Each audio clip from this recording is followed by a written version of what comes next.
Oke, selamat malam.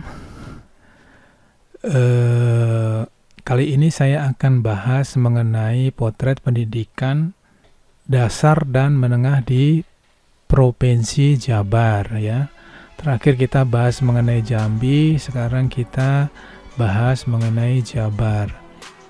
Video ini adalah bagian yang ke-22 dari serial Kupas Tuntas Data BANSM.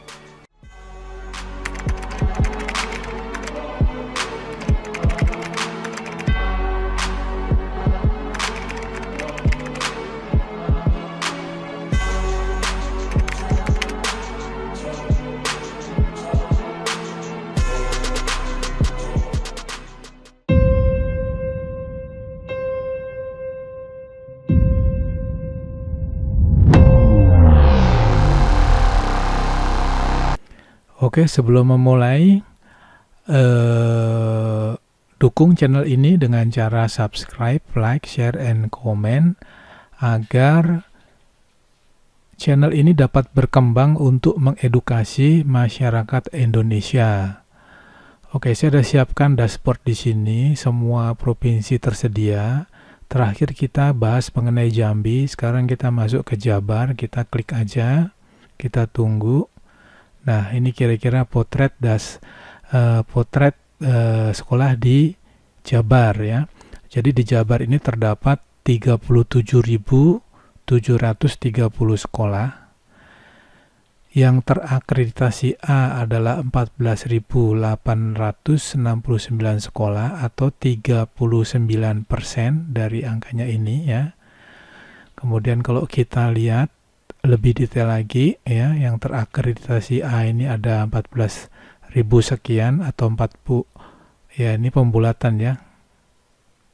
Ini pembulatan. Jadi ini pembulatan nih 40%. Kemudian untuk yang terakreditasi B itu ada 21.000 ya, 21.000 sekian atau 56% ya. Ini oke. Di sini tertera 39%, tapi di sini tertera 40%, tapi kalau kita lihat di sini angkanya yang di yang label di bawahnya ini yang muncul nih ya. Ini tertera 39%, tapi di sini 40%. Jadi ini adalah pembulatan ya. Jadi tidak perlu diperdebatkan karena hanya 1% dan itu pembulatan. Oke. Selanjutnya untuk yang terakreditasi C ada 1.539 sekolah atau ya ini tidak kelihatan karena terlalu kecil ya. Dan yang terakhir yang tidak terdaftar ini 77 sekolah. Ya, kemudian untuk lihat sebarannya di Provinsi Jawa Barat ini, kalau kita lihat sebarannya, yang pertama sekolah paling banyak terdapat di Bogor ya, jumlahnya 4.701 sekolah. Kemudian di Bandung itu ada 3.597 sekolah. Yang ketiga itu di Bekasi ada jumlahnya 3.402 sekolah. Kemudian di Garut 2.899 sekolah dan seterusnya, bisa dibaca masing-masing ya. Nah, kemudian yang blank ini maksudnya apa? Jadi yang blank ini adalah kalau kita lihat jadi data ini adalah data scraping dari domain BANSM dan referensi data di Kemendikbud. Blank ini maksudnya bila di situ ada sekolah ya, ada sekolah misalnya sekolah A, tapi di data referensi itu kalau kita masukkan NPSN-nya tidak ada alamatnya dan kabupaten atau kotanya, sehingga dia masuk kategori blank ya. Jadi kalau kita pretelin lebih dalam lagi, yang blank ini bisa masuk di Bogor atau bisa masuk di Bandung atau masuk di Bekasi atau masuk tempat yang lain ya. Jadi data ini adalah data minimal ya. Jadi ini perkiraan ya. Nah, kenapa kita tidak masukkan manual? Ya, saya nggak ada waktu untuk masukkan manual. Saya hanya scraping data, kemudian kita olah menjadilah data dashboard ini ya. Oke, saya lanjutkan. Kemudian kalau kita lihat grafik kedua, ini adalah jumlah dan komposisi tiap jenjang. Ya, di Jawa Barat ini mayoritas sekolah adalah SD, jumlahnya 24.290 sekolah atau 64% ya. Ini juga mencerminkan rata-rata nasional ya. Rata-rata nasional itu untuk SD sederajat ada 65%. Kemudian untuk SMP itu ada 21% atau 7.887 sekolah. Dan untuk SMA sederajat itu ada 5.446 sekolah atau 15%. Ya, sementara untuk kelompok SLB ada 107 sekolah atau 0, sekian persen ya. Ya, ini untuk membandingkan, kita sudah buatkan untuk rata-rata nasional. Kemudian yang grafik ketiga ini kita bicara potensi atau perkiraan kasar siswa yang tidak melanjutkan sekolah selanjutnya ya. Jadi kalau lihat judulnya ini adalah perkiraan siswa yang melanjutkan ke jenjang selanjutnya. Jadi dari SMP yang melanjutkan dari SD yang melanjutkan ke SMP itu hanya 32%. Bagaimana sih cara menghitungnya? Ya, cara hitungnya gini, kita buat simpel aja ya. Jadi kalau di SD ini ada 100 sekolah ya. Kemudian seluruh SD ini harus melanjutkan ke SMP. Nah, ternyata di SMP-nya cuma tinggal 32 sekolah. Menyusut ya dari 100 sekolah menjadi 32 sekolah. Ya, sehingga potensinya ada 68% didapat dari 100% dikurang 32% ya, itu adalah 68% potensinya anak SD yang tidak melanjutkan ke SMP. Ya, dengan asumsi bahwa jumlah kelas di SD dengan jumlah kelas di SMP sama. Ya, dalam satu kelas SD ada 30 orang, asumsinya di SMP juga ada satu kelas ada 30 orang ya, sehingga kita bisa melihat perkiraan kasar ada 68% siswa SD yang tidak melanjutkan SMP. Demikian pula untuk SMP yang melanjutkan ke SMA hanya 69%, artinya ada 31% yang tidak melanjutkan sekolah dari SMP ke SMA. Artinya ada potensi putus sekolah ya. Nah, ini adalah rata-rata nasional ya. Jadi bisa dibandingkan dengan rata-rata nasional. Oke, grafik selanjutnya saya bicara mengenai jumlah sekolah tiap jenjang ya. Seperti kita lihat di sini, mayoritas sekolah adalah sekolah dasar ya, SD ya. Jumlahnya 20.240. Didapat dari mana? Ya dapat, jadi ini SD sederajat. Ini didapat dari SD ditambah madrasah ibtidaiyah ya. Kalau kita total jumlahnya sama dengan ini. Ya. Oke. Jadi data ini bilang bahwa orang tua lebih cenderung memasukkan anaknya di sekolah umum dibanding dengan sekolah yang berbasis identitas, misalnya madrasah ibtidaiyah ya. Kemudian setelah lulus SD, orang melanjutkan ke SMP. Pilihannya kalau nggak SMP ya madrasah sanawiyah. Ya, dari jumlah sekolah ini juga mengatakan bahwa setelah lulus SD, orang tua lebih cenderung memasukkan anaknya ke SMP umum dibanding ke madrasah sanawiyah. Ya, setelah lulus SMP, orang melanjutkan ke SMA sederajat.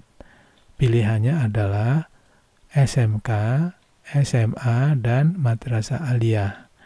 Ya, dari jumlah sekolah ini, kita bisa katakan bahwa setelah lulus SMP, di Jawa Barat itu umumnya orang melanjutkan ke SMK.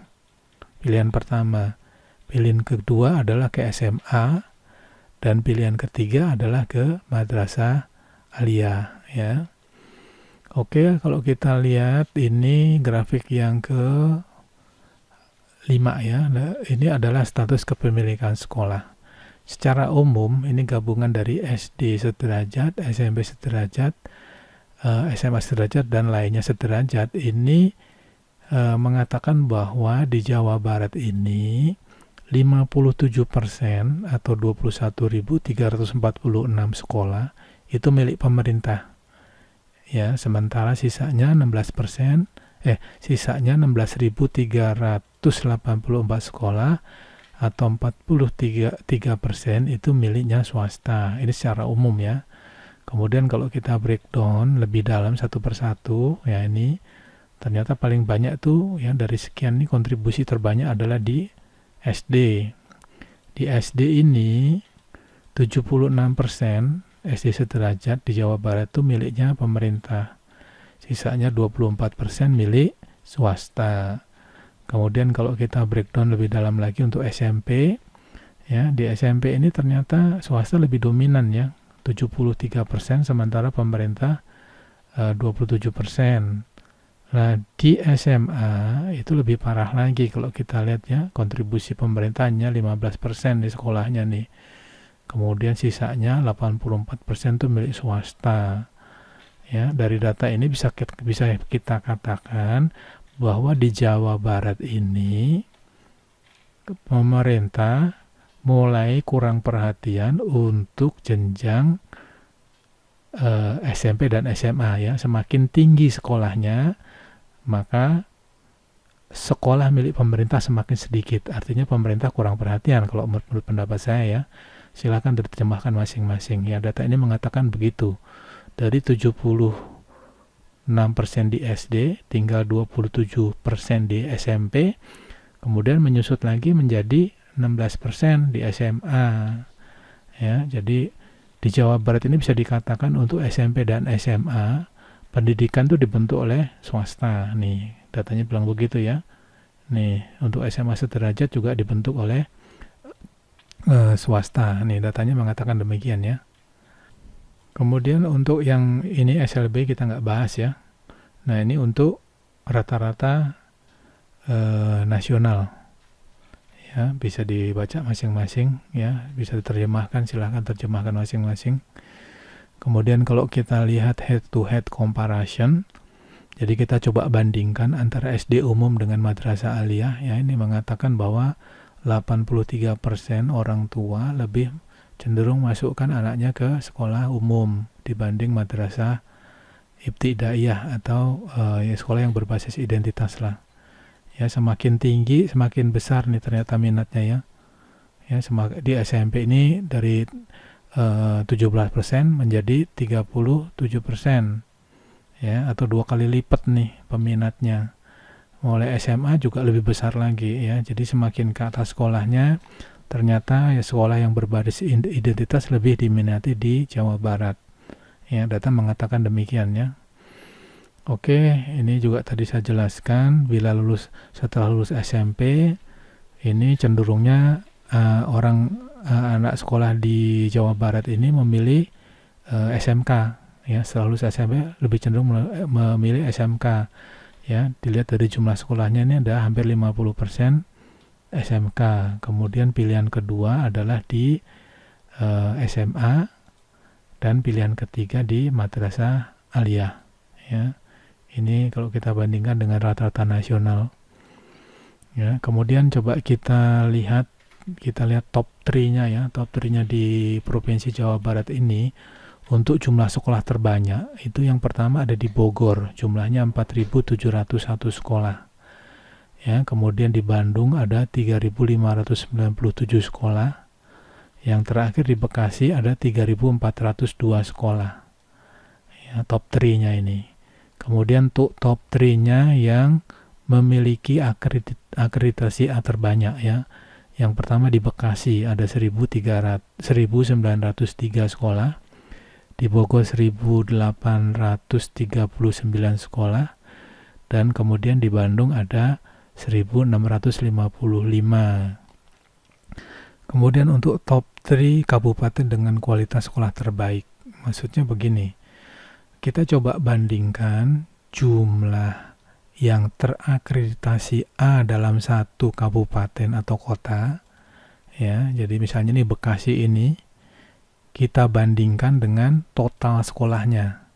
Ya, di Bekasi ini. Jadi ini dibanding ini. Ya, kemudian Bogor tuh ini dibanding ini. Bandung ini dibanding ini. Dapatlah presentasinya ini, presentasinya. Ya, ternyata di Jawa Barat sekolah kabupaten yang mempunyai kualitas sekolah terbaik ada di Banjar 65%, kemudian Depok 64% dan Cimahi 58%. Maksudnya apa sih? Maksudnya begini, kalau ada 100 sekolah di Banjar, ya, ada 100 sekolah di Banjar, maka 65 sekolah diantaranya adalah terakreditasi A. Kemudian kalau di Depok ini, kalau ada 100 sekolah, 64 diantaranya adalah terakreditasi A. Kemudian kalau di Cimahi ini, kalau ada 100 sekolah, 58 sekolah diantaranya terakreditasi A. Artinya, kalau Anda cari sekolah di Banjar, ya, cari sekolah di Banjar, itu lebih mudah mendapatkan sekolah yang terakreditasi A dibandingkan di Cimahi. Kurang lebih begitu cara bacanya ya. Oke, bila video ini bermanfaat, jangan lupa subscribe, like, share, and comment agar video ini dapat berkembang untuk mengedukasi masyarakat Indonesia. Oke, terima kasih dan selamat malam.